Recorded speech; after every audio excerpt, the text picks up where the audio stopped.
అందరికీ నమస్కారం. నేను మీ శ్యామ్ ప్రసాద్ రెడ్డి కోర్సుపాటి నారదా మీడియాకి స్వాగతం.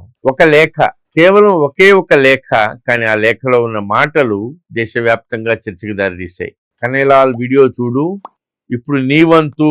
ఈ ఒక్క వాక్యం మధ్యప్రదేశ్లో ఉన్నటువంటి ఉజ్జయినిలో ఉన్న ఒక హిందూ సన్యాసికి పంపబడింది. ప్రశ్న ఏంటంటే, ఎవరు పంపారు, ఎందుకు పంపారు, అసలు ఆ లేఖలో ఉన్న సర్ తన్సే జుదా అనే నినాదం అంటే ఏంటి, ఒకసారి చూద్దాం. ఉజ్జయినిలో ఉన్నటువంటి మౌని తీర్థ పీఠాధిపతి నిరంజనీ అఖాడా మహామండలేశ్వర్ డాక్టర్ సుమనానందగిరి మహారాజ్, ఆయన ఆశ్రమానికి ఒక బెదిరింపు లేఖ వచ్చినట్టుగా వార్తలు వెలువడ్డాయి. ఆ లేఖలో ప్రవక్తని అవమానిస్తున్నావు, కనైలాల్ హత్య వీడియో చూడు, ఇప్పుడు నీ వంతు అంటూ హెచ్చరికలున్నాయి. ఒక్కసారి ఆలోచించండి, ఒక ఆధ్యాత్మిక గురువుకి, ఒక సన్యాసికి ఇలాంటి లేఖ వస్తే అది కేవలం బెదిరింపా, లేకపోతే దాని వెనుక మరింత పెద్ద సందేశం ఉందా?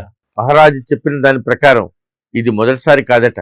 గతంలో కూడా తనకి ఇలాంటి బెదిరింపులు వచ్చాయని, తనకి శాశ్వత భద్రత కల్పించాలని ఆయన కోరినట్లుగా సమాచారం. కానీ ఈ కథలో అసలు కేంద్ర బిందువు ఒక వ్యక్తి కాదు, ఒక నినాదం. అదే సర్ తన్సే జుదా. ఈ పదానికి అర్థం ఏమిటి?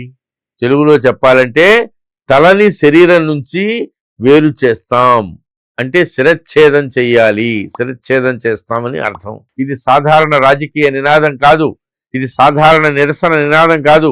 ఈ నినాదం వినిపించిన ప్రతిసారి దేశంలో పెద్ద వివాదాలు చెలరేగాయి. అనేక ఘటనల్లో ఈ నినాదం వార్తల్లో నిలిచింది. ఈ నినాదం ఎక్కడి నుంచి వచ్చింది?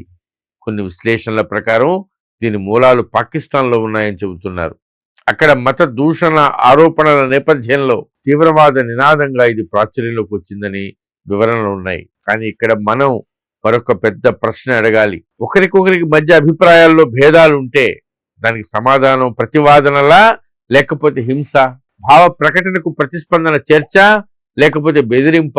ప్రజాస్వామ్యంలో ఎవరితోనైనా విభేదించవచ్చు, విమర్శించవచ్చు, డిబేట్ చేయొచ్చు. కానీ నీ వంతు వచ్చింది, నిన్ను కూడా చంపేస్తాం అనే భాష సాధారణ భాష కాదు, అది సమాజాన్ని భయపెట్టే భాష.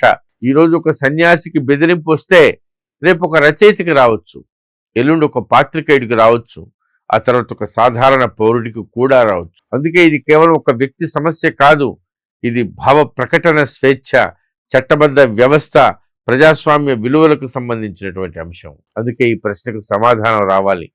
భారత్లో భయం మాట్లాడాలా, లేకపోతే చట్టం మాట్లాడాలా?